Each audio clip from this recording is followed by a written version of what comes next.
Have you ever felt like you're drowning in information?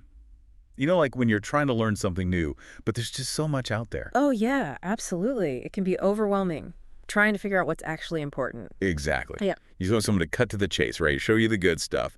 And that's what we're all about here. that's right, getting to the heart of it. You sent us a really interesting YouTube video, and it's called Meditation, The Path of Inner Knowledge, from the Mohammedan Way Sufi Realities channel. Sufi Meditation Center, episode 127. Yeah, that's a great one. So we're going to do a deep dive into this. It's all about Sufi meditation. Really fascinating stuff. It touches on so many things, like how they view the self, how we experience the world, the importance of guidance, and even some of the specific spiritual practices they use. Right. So we'll unpack all of that together, pull out the real gems, Yeah. and hopefully have some aha moments along the way. Sounds good to me. Okay, let's jump right in. One of the first things that really stood out to me in this video was how the speaker distinguishes between the ego and the soul. They use the term nafs for the ego. What was your take on that? Well, it's interesting, right? They present these two as being fundamentally opposed.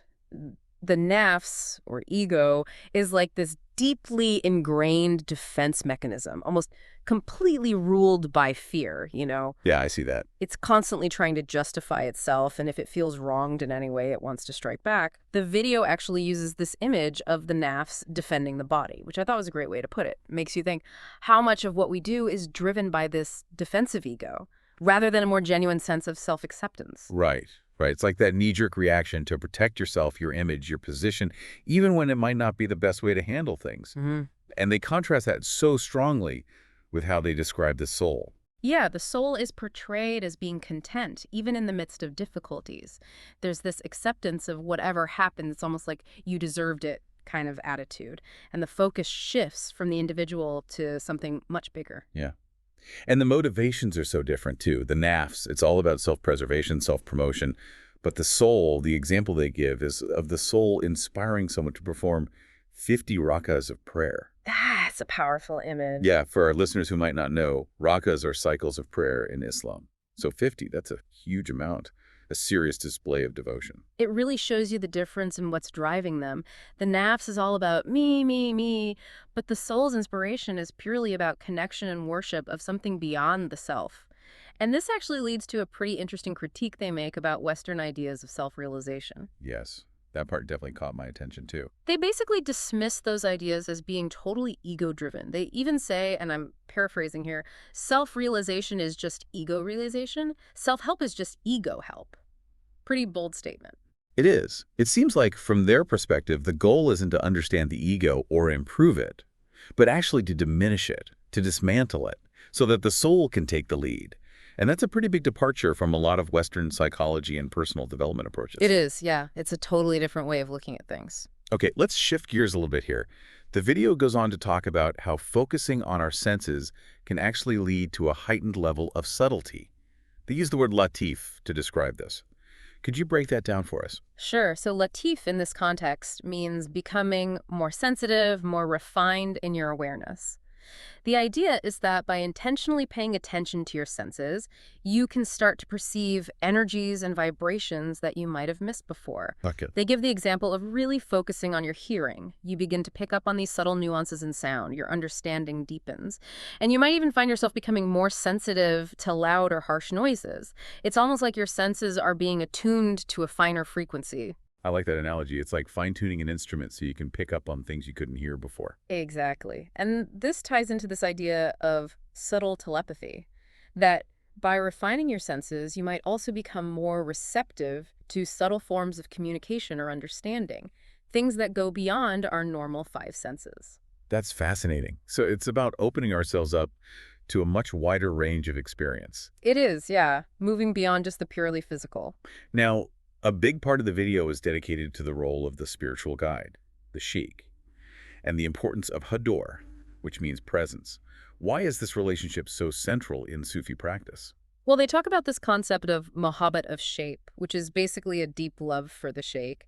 And this love is what drives you to seek out their company, to be in their hudor, their presence. And it's not just about getting knowledge from them, it's about forming a deep connection with someone who's further along on the path. Right. It's almost portrayed as a form of protection. They say something like, if I'm not in their presence, I'm under attack. It's a strong sense of reliance on the guide. Yeah, there's a belief that the sheikh's presence offers a kind of spiritual shield, a support system to help you through challenges. And this is reinforced by the instruction to always keep company with the Siddiqun, the truthful ones, meaning those who are deeply committed to the spiritual path.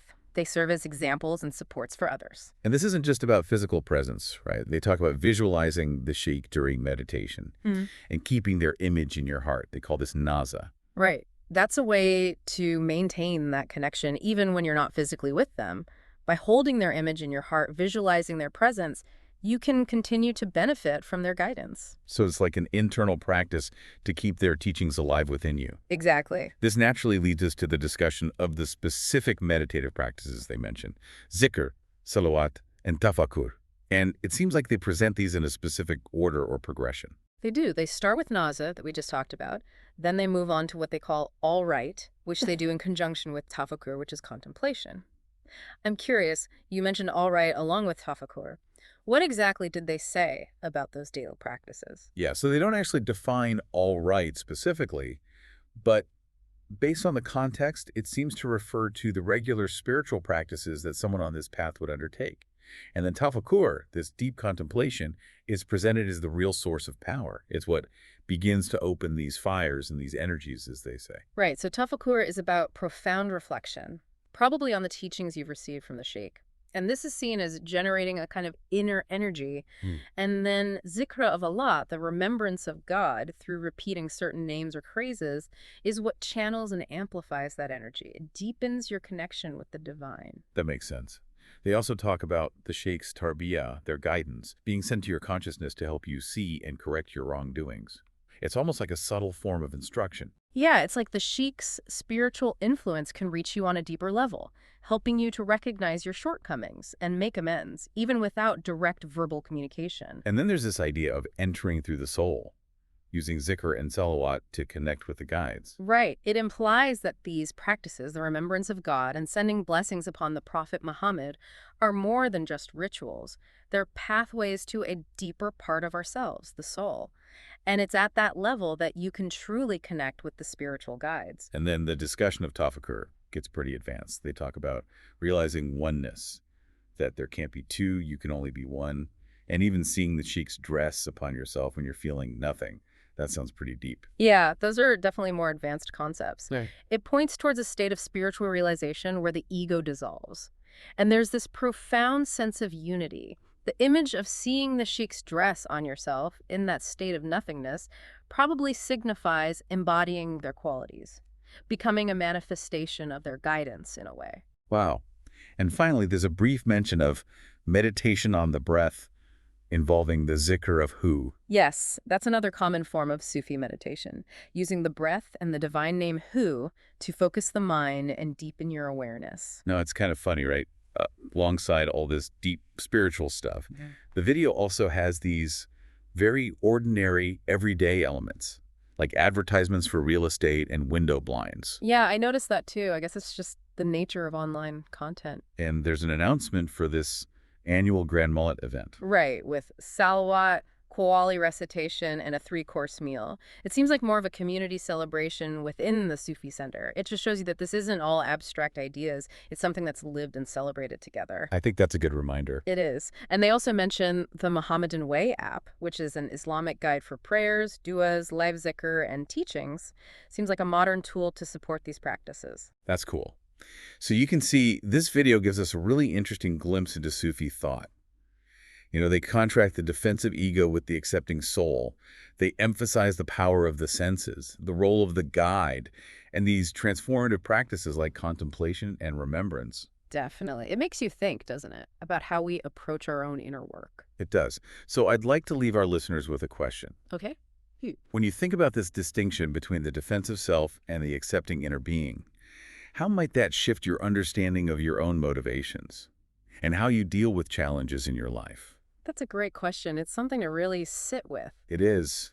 This deep dive has given us so much to think about. These Sufi concepts, even from just one video, offer a really rich framework for understanding our inner lives and how we grow. How do these ideas resonate with you? How do they connect with your own path? Absolutely. There's a lot to unpack here and a lot to explore further. I think so too.